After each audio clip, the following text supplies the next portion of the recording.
I told my dad's girlfriend, the woman he's been dating for 8 months, that she's not in the will, the old will, the one he hasn't updated yet. And now my dad isn't speaking to me, his girlfriend is devastated, and my brother thinks I nuked the whole relationship on purpose. Maybe I did, I honestly don't know anymore.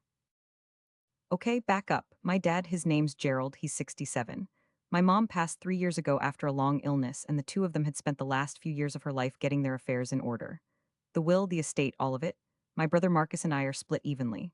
The house, the savings, a small piece of land upstate that's been in our family for decades.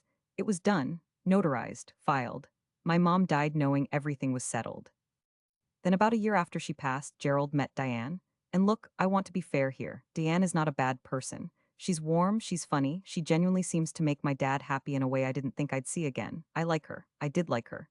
She'd come to Sunday dinners, she remembered my kids' names, she asked real questions. I wasn't threatened by her. I wasn't waiting for her to fail. But somewhere around month 6, things shifted. Diane started spending more time at the house. Her stuff started appearing: a coffee maker, a throw blanket, a framed photo on the bookshelf. By month 8, she had a drawer in the bedroom, and my dad started making comments, little ones at first. Diane and I are thinking about redoing the kitchen. Diane thinks we should look into a joint account for household stuff. And then, at Easter dinner, in front of everyone, I should probably update the estate documents at some point. He hadn't done it yet, though. I knew because I'd asked, carefully, once after that Easter comment, just a "hey, did you ever follow up with the attorney?" And he said no, not yet, he'd been busy. That was 6 weeks before everything blew up. So here's where I have to be honest with myself. Diane and I had a moment, a real one. She'd come over to help me pack up some of my mom's old things from the storage room. Gerald had asked us to do it together, which, looking back, was probably him trying to bond us. And we were going through boxes, and she got quiet and said, "I just want you to know I'm not trying to replace anything. I know what this house means to your family. I know what your mom meant to him." And I believed her. I still believe she meant it when she said it. But then she said something else. She said, "I just feel so settled here, like this is finally home, like I'm finally part of something real."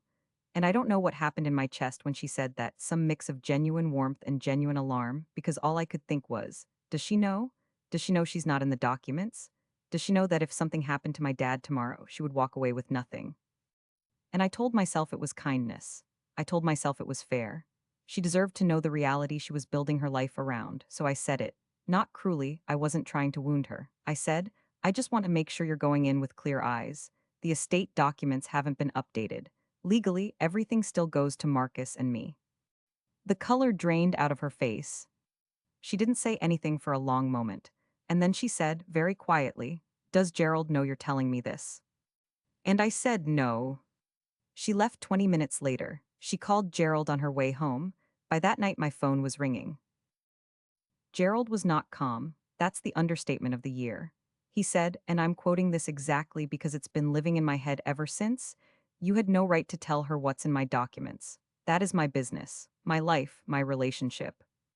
And I said, "She's making plans, Dad. She thinks she's building a future here. She should know where she actually stands."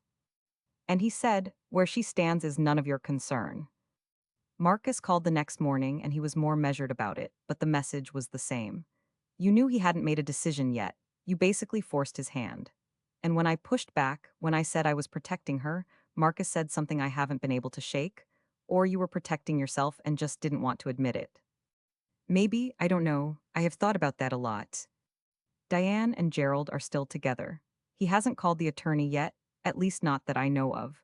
She hasn't been to Sunday dinner since it happened. Gerald speaks to me in these careful, clipped sentences that are somehow worse than yelling. A few weeks later, I found out through Marcus that Diane had actually brought up the will with Gerald herself, asked him directly what his intentions were. And apparently he told her he'd been meaning to update it, that he wanted her included, that it was just paperwork he hadn't gotten around to. So she knew. After I told her, she went and asked him.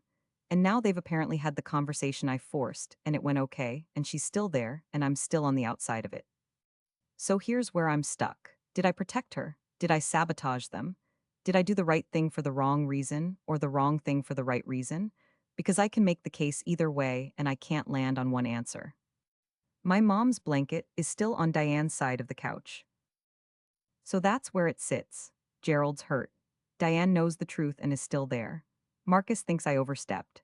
And I'm the one who told a woman she might not be as secure as she thought in a house, in a relationship, in a family, and I still can't decide if that was generous or ruthless. Was I protecting her? Was I protecting the will? Was I doing something I didn't have the honesty to name? So, am I wrong here? Honestly, though, what would you have done? Comment below.